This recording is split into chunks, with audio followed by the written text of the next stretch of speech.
Muy buenos días, Crosspoint Español. Dios me los bendiga a todos mucho. Para aquellos que todavía no me conocen, o más bien los que están viéndome por video, mi nombre es Diego Andrés Ramos y tengo a mi lado a mi esposa Maridelia. Pastor, le agradezco mucho este espacio que me ha dado. Para mí es un privilegio poder predicarle a la iglesia. Y pues venimos ahora a pedirle a Maridelia que nos lea la palabra.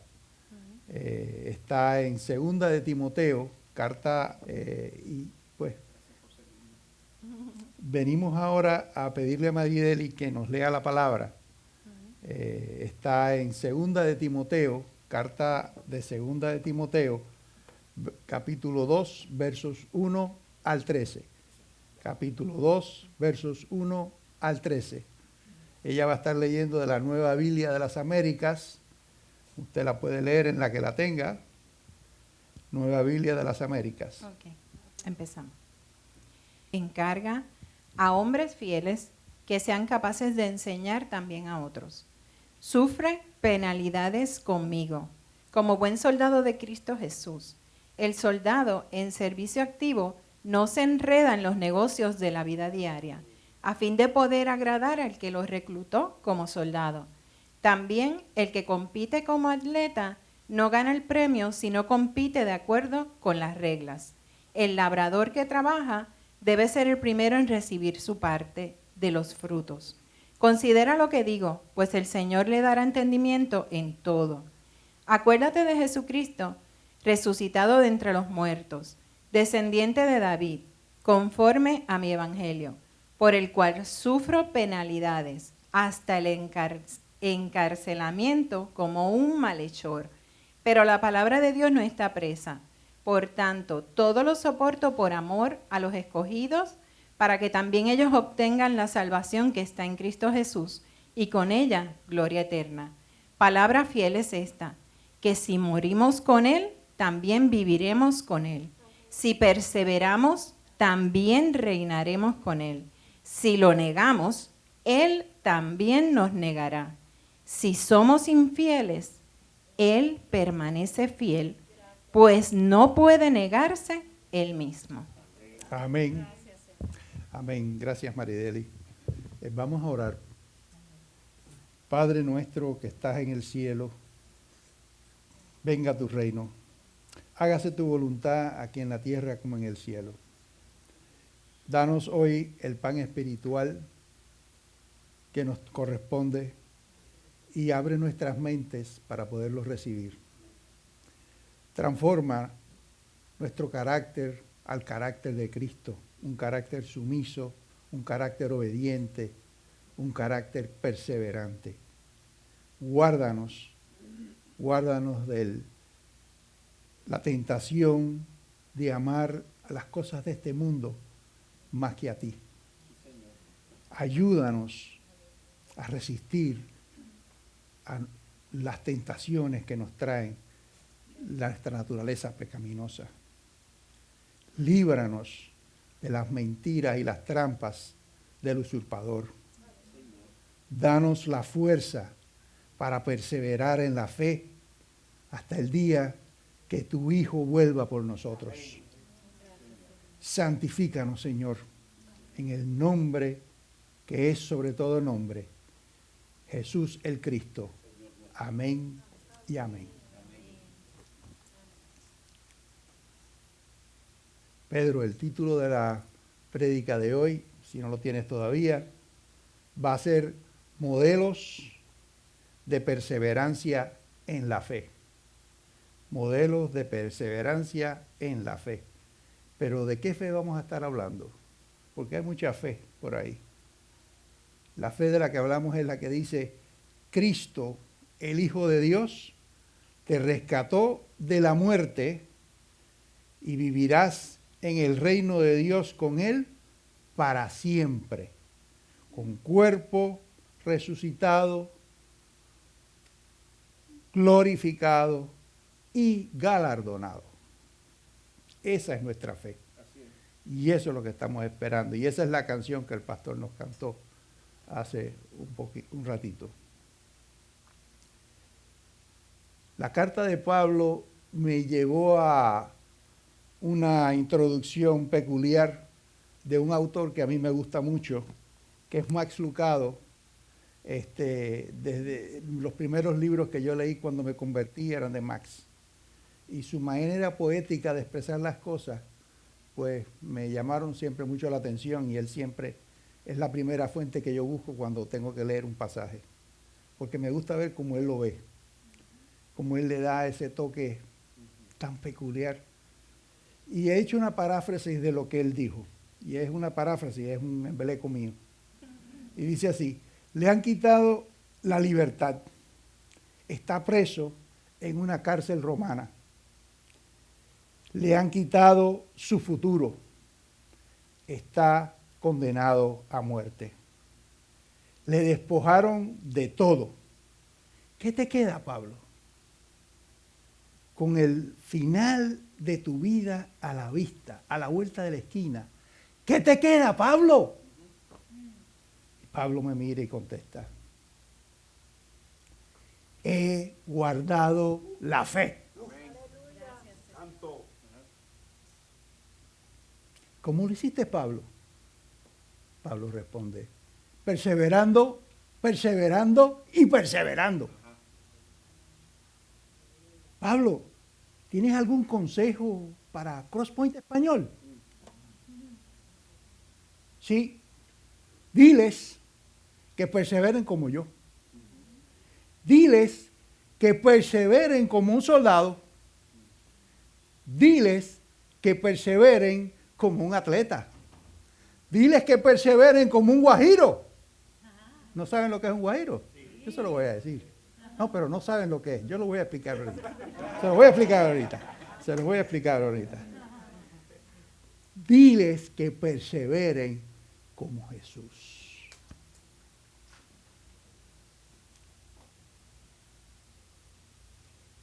El mundo no ha conocido, o no ha tenido más bien, un maestro como Pablo, excepto por Jesús, naturalmente.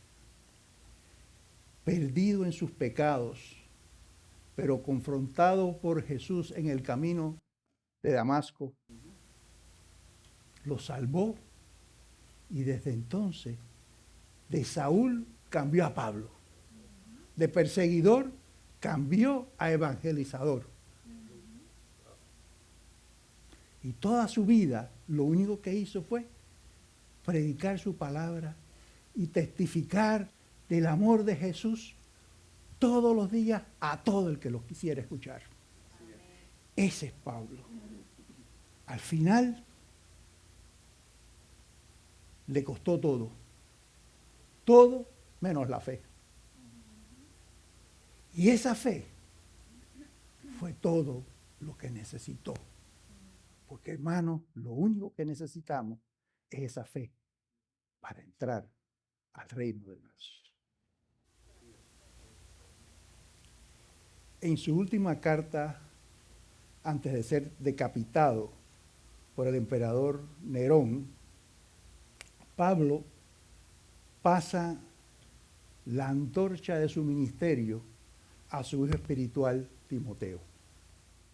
Y eso nos lo explicó la semana pasada Luis. Y él exhorta a Timoteo a que persevere en la fe, aún ante la persecución cruenta que había destapado Nerón contra los cristianos a través de todo el imperio.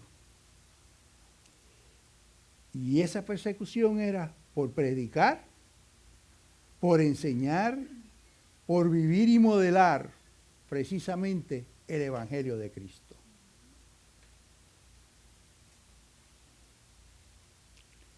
Pablo, en la porción de la palabra que leyó Marideli, alude a 3 doctrinas fundamentales del cristianismo. La primera está en el verso 8 y es la identidad mesiánica de Jesús.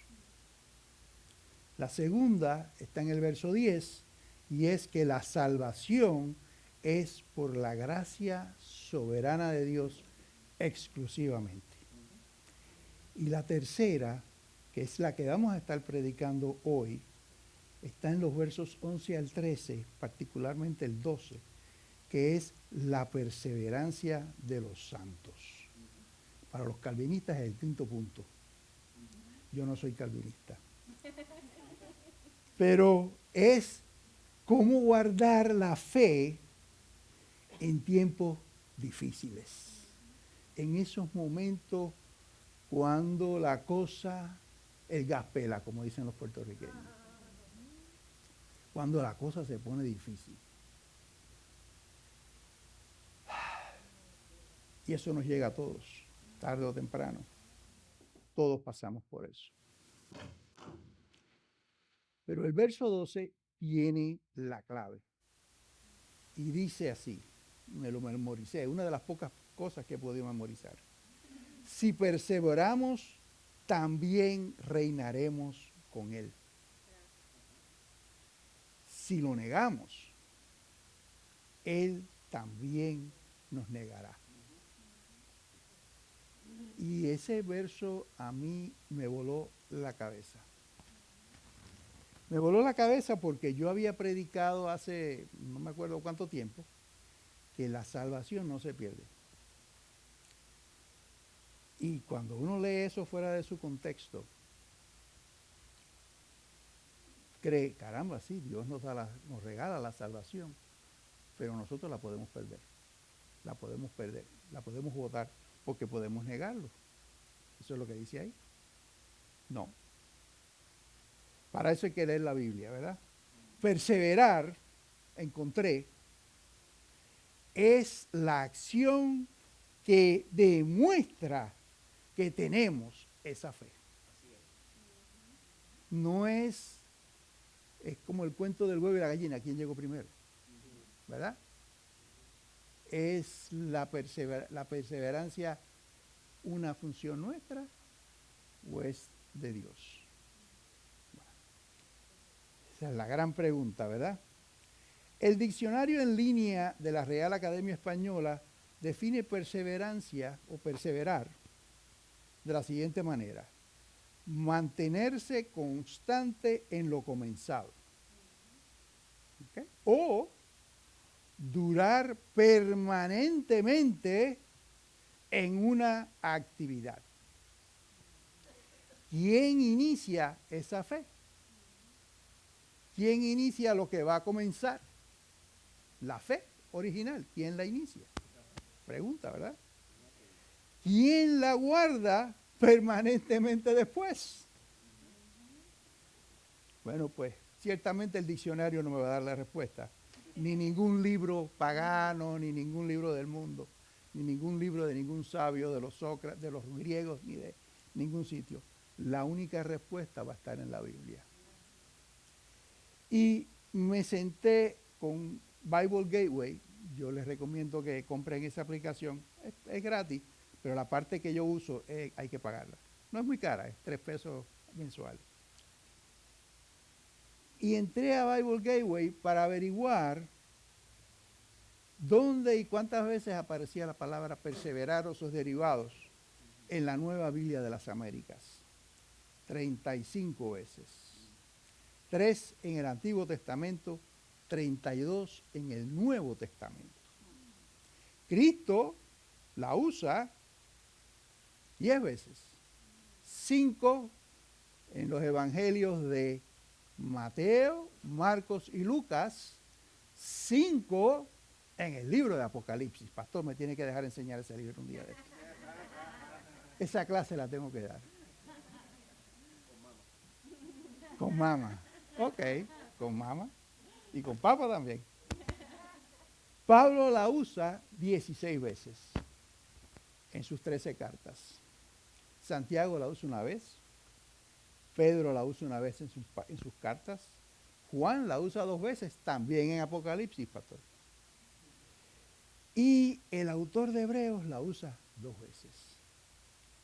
Hermanos, invertí horas estudiando cada uno de esos pasajes, de esos 35 pasajes. Sus aspectos literales, sus aspectos históricos, sus aspectos teológicos. Créame, Si yo fuera a predicarles de eso hoy, no saldríamos hasta mañana. Y no se lo dije a Marideli, pero le pedí que me diera media hora. Imposible, imposible de hacerlo. Por eso precisamente es lo que dijo Carmen hace un ratito.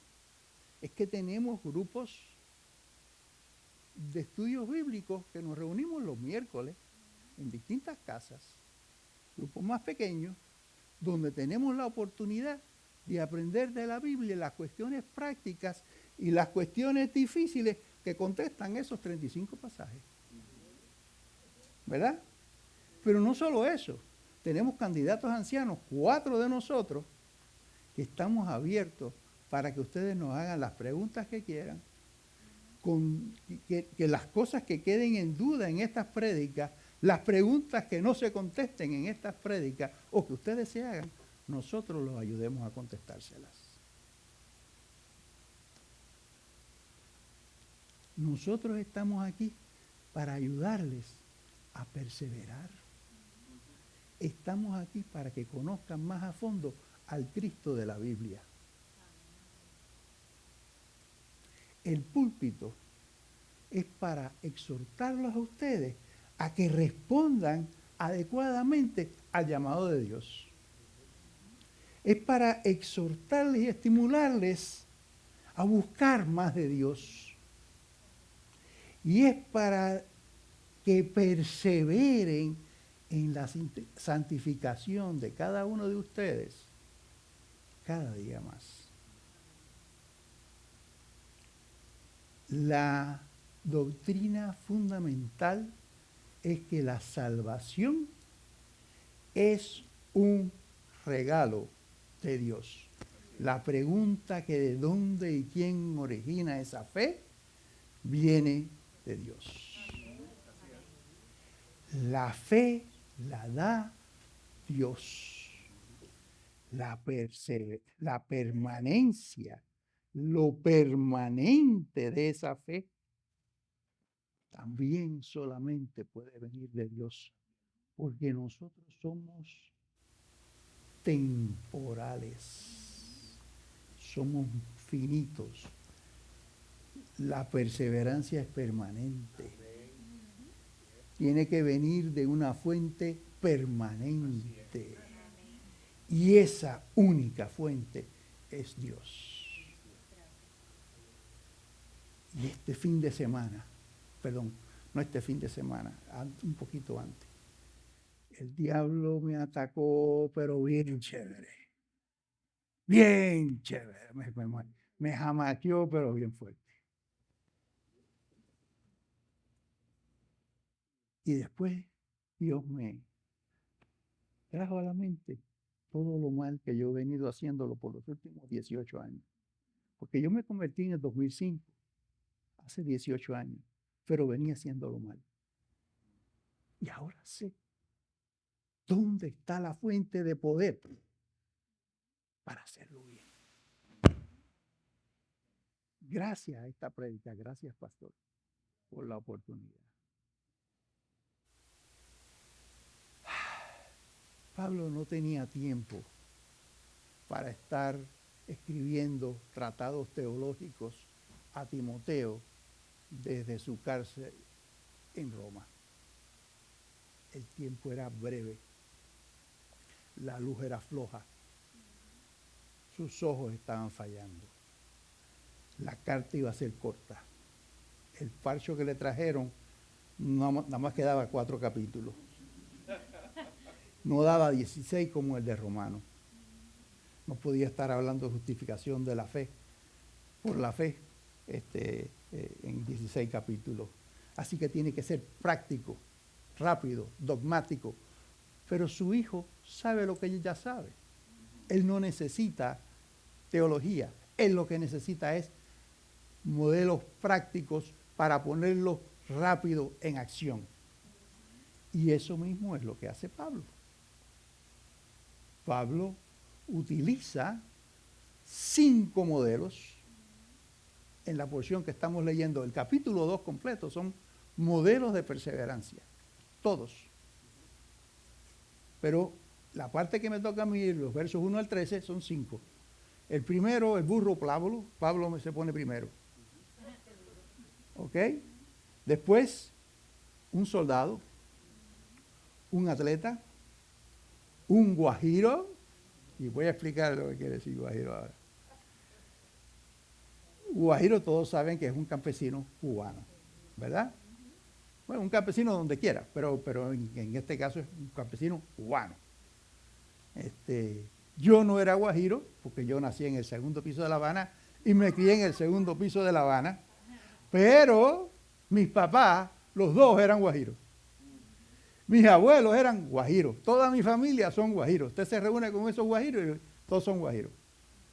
Y son de una vega de tabaco en la zona más occidental de Cuba, en el rabito del Caimán. Usted ve Cuba, el mapa de Cuba es un caimán. En la cola del caimán hacia el lado occidental, lo más pegado a Yucatán que a usted se le puede ocurrir, lo más pegado a Centroamérica, ahí en esa puntita, la península de Guanajatabelles es como le dicen, ahí estaba la finca de don Perico Diego, Santa Rosa se llamaba la finca. Y esa era la finca de mi abuelo.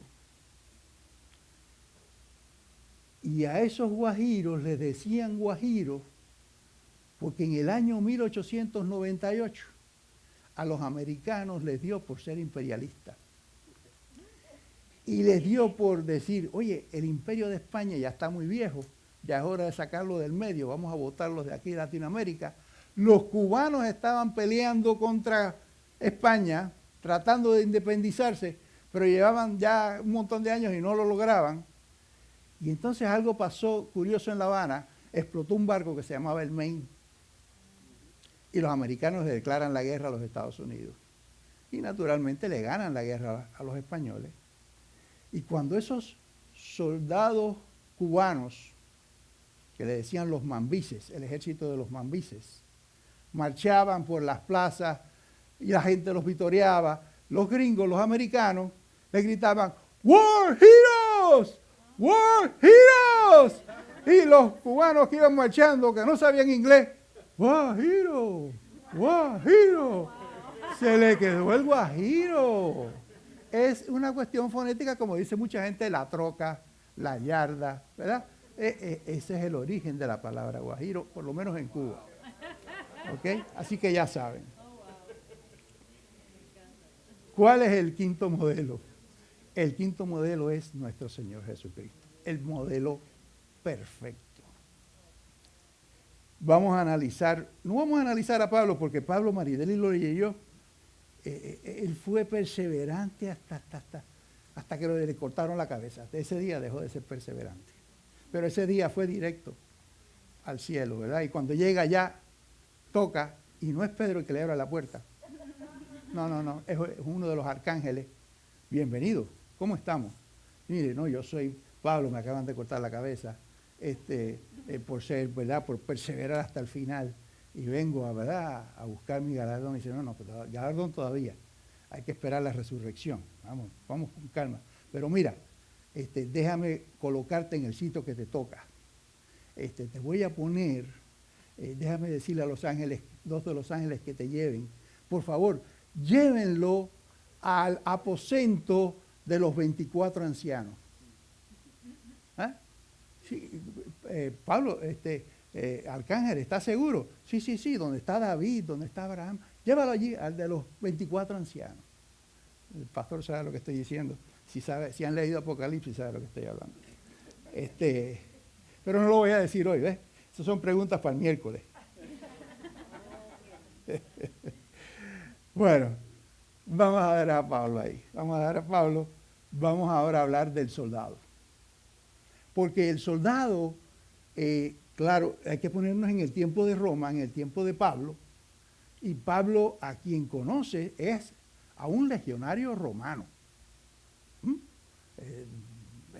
Israel ha sido invadido, bueno, el mundo entero ha sido invadido, por lo menos el mundo occidental y parte del mundo oriental ha sido invadido por los romanos por muchos años, por décadas.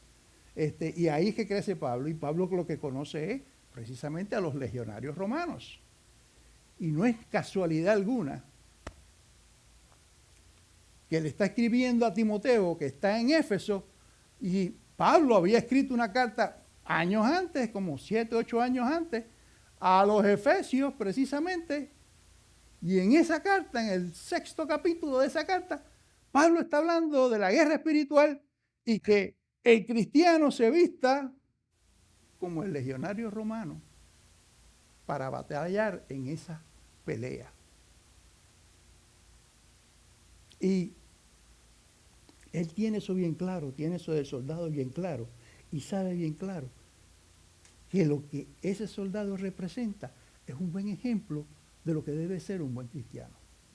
Porque nuestra pelea no es contra carne y sangre, es una pelea espiritual. ¿Y quiénes son nuestros enemigos? El mundo, nuestra carne, ¿verdad? Nuestra naturaleza pecaminosa y el usurpador, Satanás, el enemigo perenne de Dios desde el principio. Esos tres son contra los cuales estamos luchando. Pero nuestra lucha contra el mundo no es para cortarles la cabeza. Todo lo contrario. Es para salvar sus almas. Así que se pelea diferente. ¿Verdad? Y eso la Biblia lo explica. Y Pablo está consciente de eso. Pero las reglas del soldado romano, ¿cuáles eran las reglas del soldado romano?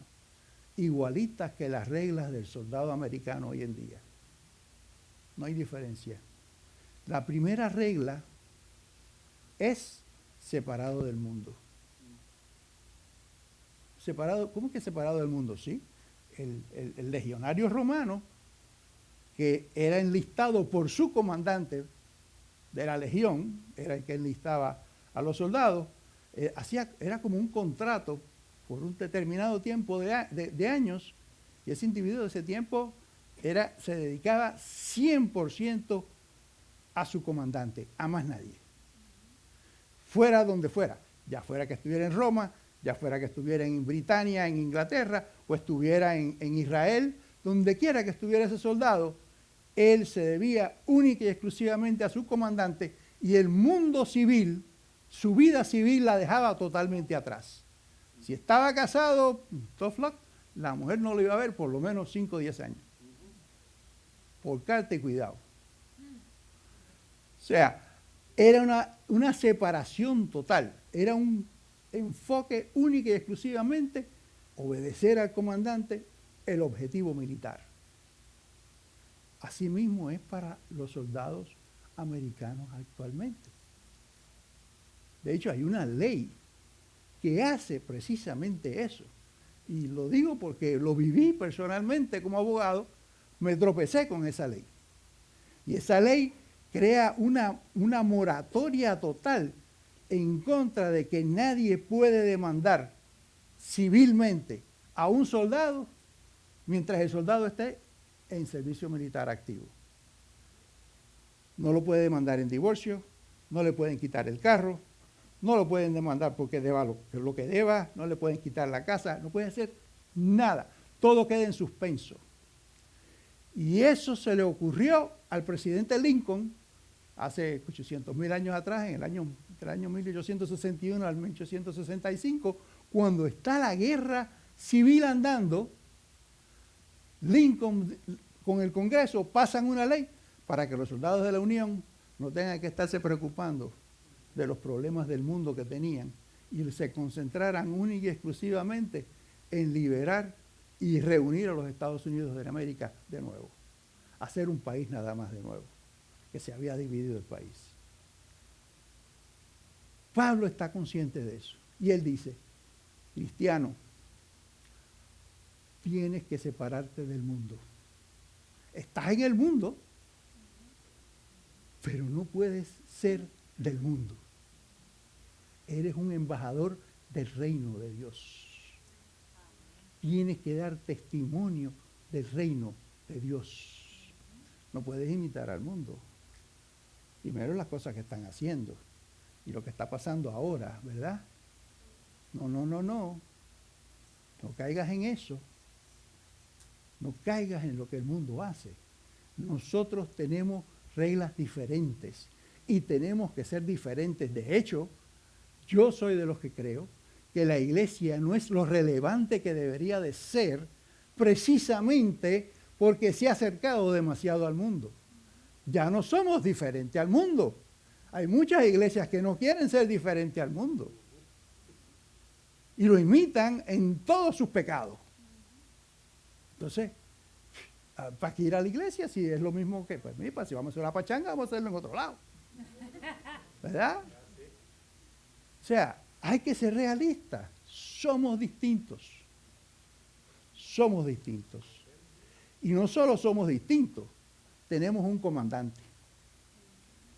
Y nuestro deber es obedecer a ese comandante y agradar a ese comandante de la misma manera que el soldado romano hacía a su comandante en la legión. Por eso es que Pablo le dice a Timoteo, oh, modélalo, dile a la gente que modele a un soldado romano. Qué curioso, ¿verdad?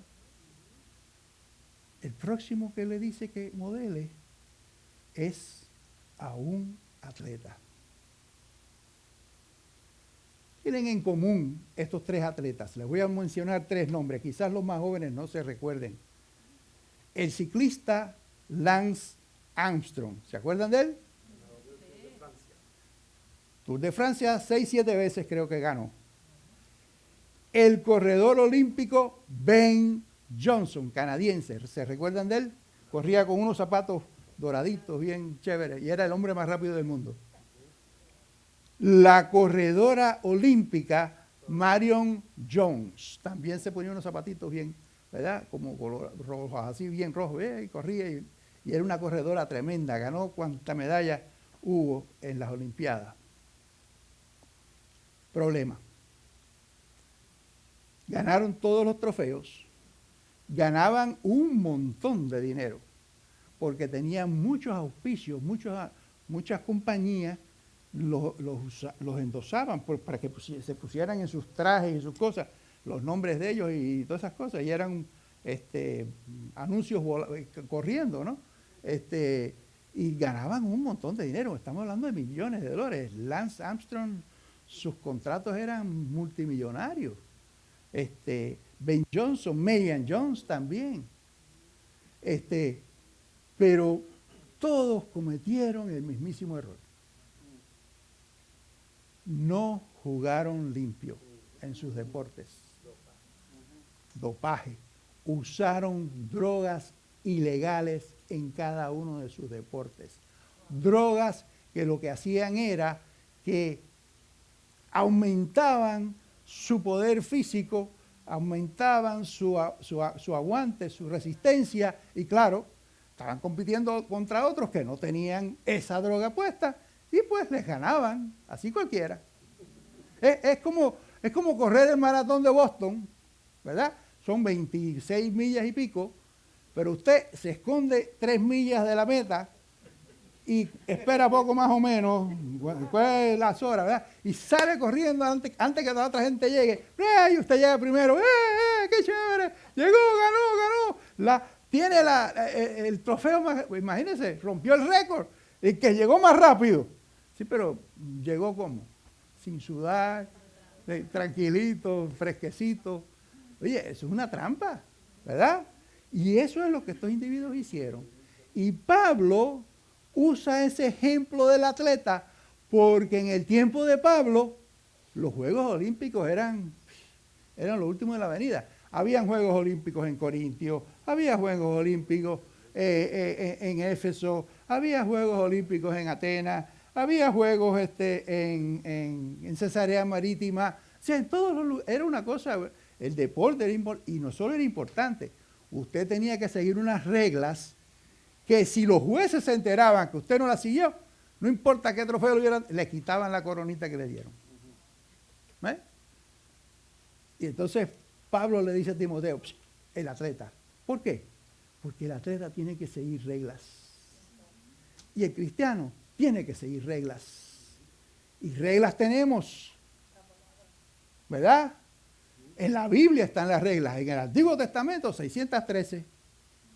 Claro, ya esas no nos aplican todas. nos aplican las leyes morales todavía. Oh, cuidado. No diga que las reglas antiguas no aplican. Sí aplican. Las leyes morales de Dios siguen aplicando. La ley real sigue aplicando. Porque esa es la ley del amor. Ama a Dios con todo lo que tú tienes. Ama al prójimo como a ti mismo. Oh, no se te olvide. Bien importante esa regla. O sea que tenemos que seguir reglas. Y si usted no sigue reglas, usted no está perseverando correctamente. El tercero es el guajiro. Ya dijimos que era un war hero, ¿verdad? Un héroe de guerra. Pero a mí me gusta como Pablo lo pone, porque Pablo usa una palabra para decir trabajo, el esfuerzo del guajiro, para buscar la cosecha, para sembrar lo que va a sembrar y hacerlo crecer, etc. Que me perdonan mi griego, aquellos que sepan griego, pero yo lo leo copiado. Y no es copiado de que me estoy copiando en el examen de alguien, no, no, no. Eso lo que quiere decir es trabajar intensamente, tan arduamente, que uno queda exhausto, casi muerto, de tanto trabajo que hizo. Bueno, pues así trabajan los guajiros. Un guajiro es una persona que se levanta antes de que el sol salga. Por eso es que dicen, al que madruga, Dios le ayuda, pero no está en la Biblia. Pero es verdad. Es verdad. Usted trabaja y Dios lo ayuda. Si usted no trabaja, la palabra dice, usted no come. ¡Wow! ¡Hello! En la Biblia dice que los cristianos no pueden ser vagos. No hay perezosos en la Biblia. Hay que trabajar duro. Pablo dice que echar el resto, como los guajiros. Y yo les puedo hablar de ese guajiro. Yo no era guajiro, ¿verdad? Se los dije. Pero pasaba todos los veranos, las vacaciones de verano, desde que empecé el primer grado hasta que me fui de Cuba a los 14, esos 8 años, todos los veranos los pasaba en casa de mi abuelo, en el campo. Y al principio, el niño, porque allá no dicen nene, el niño, pues chévere, no tenía que hacer nada. Pero según iba creciendo el niño, lo ponían a trabajar. Primero me levantaban temprano para ayudar a mi abuela a alimentar a los pollitos y las gallinas y los guanajos, le decimos nosotros, los pavos, y esas cosas, ¿verdad? Las guineas. Pero según voy creciendo me van poniendo, ahora vas a llevar los toros, los bueyes a coger agua, vas a hacer esto, vas a hacer otro, vas a guardar las vacas, o sea, había que trabajar. Y yo vi cómo la gente trabajaba. Yo veía como mis tíos, como mis primos, como mi abuelo se levantaba más temprano que nadie a ordeñar las vacas. Después, hasta por la noche, mi abuelo por la noche todavía estaba haciendo cigarros para sus amigos. Pues él no vendía, él lo hacía para sus amigos. Don Perico Diego, lo respetaban un montón y era por su trabajo. Ese hombre, miren, nació sin padre, porque el padre no le quiso dar el apellido. Mi apellido no debería ser Ramos, debería ser Romero. Pero ese señor de Andalucía no le quiso dar su apellido a mi abuelo, ni a sus hermanos tampoco. O sea que mi abuelo era bien pobre y terminó con tremenda finca, trabajando. Oiga, el día que Fidel le quitó la finca, eso fue una cosa horrible. Porque usted la ha trabajado toda su vida y viene este hombre a quitarle lo que usted ha trabajado.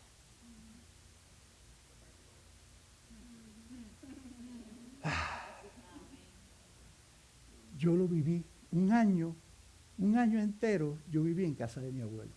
Porque ese año a Fidel se le ocurrió el año de la alfabetización. Todos los jóvenes de secundaria y de preuniversitario tenían que ir a los campos a alfabetizar a los guajiros, para que Cuba fuera el país más alfabetizado de todas las Américas. Bueno, pues mis padres me mandaron a casa de mi abuelo, a alfabetizar a mi abuelo y a mi abuela, y a mis tías y mis tíos, que sabían todos más que yo. Y les digo más. El Comité de Defensa allá en La Habana, cuando le preguntaban a mi madre y a mi padre, ¿dónde está Andresito? Porque a mí me decían Andrés. Andresito. Bueno, Andresito está allá en casa, allá en el campo, en Guane, alfabetizando. Sí, alfabetizando.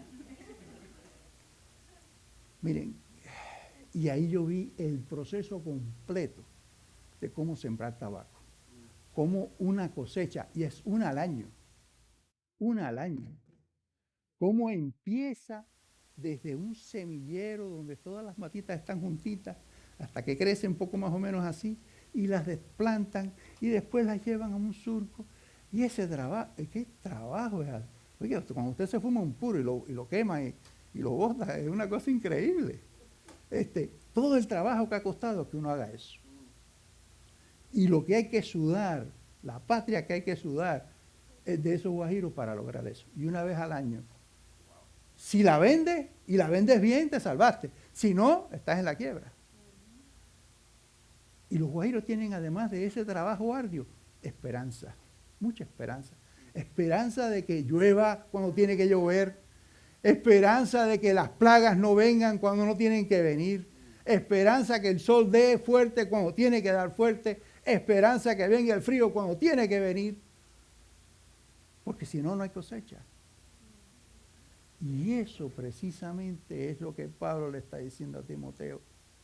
Diles que sean perseverantes como un guajiro, esforzado, pero que pongan su fe en Dios. Y claro, el último ejemplo, el último modelo, el modelo supremo de maestro fiel, que es Cristo.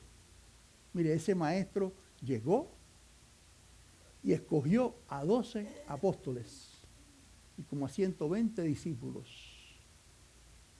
Y con ese grupito nada más, hoy somos más de 2 millones que creemos en Cristo en el mundo, a través de todos los años. ¿Maestro bueno o no es maestro bueno? Soldado, ¿qué mejor soldado que Jesús? Obedeció al comandante hasta la cruz. No le tembló la mano. Atleta perfecto. Las reglas, todas las reglas las cumplió. No dejó de cumplir ni una. Y gracias a eso, el Cordero Perfecto pudo ser sacrificado y su sangre inocente limpiarnos de todos nuestros pecados. Demos gracias a Dios por eso. Y es el guajiro perfecto también. Porque trabajaba tanto que su familia se preocupó. Se volvió loco, ¿verdad? Y lo fue a buscar. Mira, tienes que comer, vente, vamos, que tú estás loco. No. Yo no quiero hablar con ustedes. ¿Quién es mi familia? Ustedes que están aquí son mi familia. ¿Se recuerdan de ese pasaje? Ese es el Jesús que tenemos que modelar. El Jesús que dio su vida por nosotros. ¿Estás dispuesto a dar tu vida por otro? Porque nos dio una misión. Y la misión es sencilla, pero no la hacemos. Testificar a cuánta gente haya por ahí, igualito que Pablo. De tu conversión. Esa es la misión. Y ese es el Jesús que tenemos que modelar. Para agradar precisamente al comandante. La verdad absoluta. Y ahora les traigo el otro verso que me llamó mucho la atención del pasaje. Él permanece fiel, pues no puede negarse él mismo. Verso 13 del capítulo. Tan fiel es Cristo para salvarnos de nuestra miseria, de nuestros pecados. Como dice Juan 3:16, todo el que cree en Él será salvo. ¿Verdad? ¿Usted cree? ¿Usted es salvo? Cuidado, porque si no cree, Él también es fiel. Juan 3:18, 2 versos después. El que no crea, juicio va a tener. Como dijo precisamente el verso 12, que hablamos ahorita, el verso clave. Persevera y estaremos en el reino. Pero si lo negamos, Él nos negará. Y al que niegue, ya saben, juicio, lo único que queda es juicio. Juicio. Perseverar en la fe, hermanos, es una cuestión de comunidad. Y los versos claves son Hebreos 10, 24 y 25. Y los voy a, no parafrasear, pero acortarlo. Consideremos cómo estimularnos unos a otros al amor y a las buenas obras. Trabajo comunitario, trabajo corporativo. Por eso es que tenemos una iglesia. Por eso es que Crosspoint Español está aquí. Por eso es que tenemos grupos de estudio los miércoles. Por eso es que tenemos ministerio de damas y ministerio de caballeros. Por eso es que tenemos clases de doctrina esencial. Tenemos que perseverar en esas cosas. 25, verso 25. No dejando de congregarnos. Amén. ¿Congregarnos dónde? En la iglesia, amén, en esos grupos. Exhortándonos unos a otros. Y mucho más al ver que el día se acerca. Pastor, tengo que hablar de Apocalipsis. Tenemos que hablar de Apocalipsis un día de esto. El día se acerca. Cierro con esta pregunta retórica que hace el autor de Hebreos en el verso 29, capítulo 10. Y esta pregunta es para los incrédulos que escucharon la palabra, pero que no les entra, como que no le creen. Y yo fui uno de esos. Hello, yo no estoy criticando a nadie. Yo me senté en una iglesia como por 5 años y el pastor todos los domingos hablaba de lo mismo y yo le decía a María, pero este hombre no tiene más nada que hablar. Siempre decía lo mismo, siempre estaba haciendo llamados todos los domingos. Y yo decía, ¿qué le pasa a este? ¿Por qué siempre habla de eso? En la Biblia no dice otra cosa. ¿Cuánto mayor castigo merecerá el que ha pisoteado al Hijo de Dios y ha tenido por inmunda la sangre del pacto y ha ultrajado al Espíritu de la gracia? ¿Cuánto más? Le espera juicio. Le espera juicio. Y yo no quisiera estar en el juicio de Dios. Le espera la ira de Dios. Yo no quiero estar en la ira de Dios, hermano. Por eso es que tenemos que testificar. Testificar la verdad completa.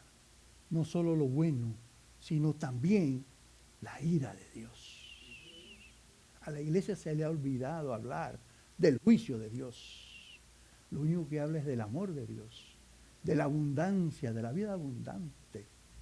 Sí, tenemos vida abundante.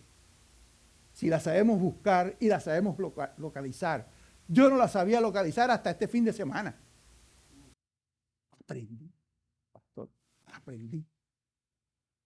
Porque eso está en el poder del Espíritu Santo, el poder de que resucitó a Cristo. Y nosotros lo tenemos, pero no lo usamos,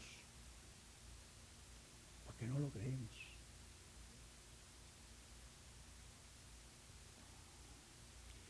Mire cómo cierra Hebreos 10, 37 al 39. Porque dentro de muy poco tiempo, el que ha de venir vendrá y no tardará. Apocalipsis. Mi justo vivirá por la fe. ¿Quién vive por la fe? El que cree. Nosotros no somos de los que retroceden, sino de los que tienen fe para preservación del alma. El que persevera en la fe reinará con él. El que persevera en la fe reinará con él. Los adoradores pueden empezar a subir. Cross Point Español. ¿Vas a retroceder? ¿Vas a imitar al mundo como muchos hacen?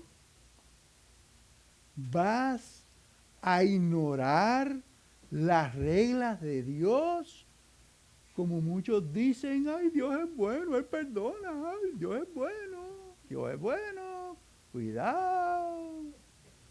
No ignores las reglas, persevera. O vas a perseverar como un guajiro por su cosecha. ¿Vas a imitar a Pablo? ¿Vas a modelar a Jesús como ordena la palabra para glorificar a Dios? Podemos, hermanos. Tenemos las herramientas. Si Dios está en nosotros, nada podrá contra nosotros. Tú lo dijiste mejor. Enchúfate a Cristo. Repito, enchúfate a Cristo. Esa es la perseverancia. Enchúfate a la iglesia. Enchúfate a los grupos de estudio. Escoge el que tú quieras, el que más te guste. Enchúfate a la clase de doctrinas esenciales. No la pierdas. Enchúfate a los ministerios de hombres y mujeres. Persevera, Cross Point. Persevera. Amén. Amén.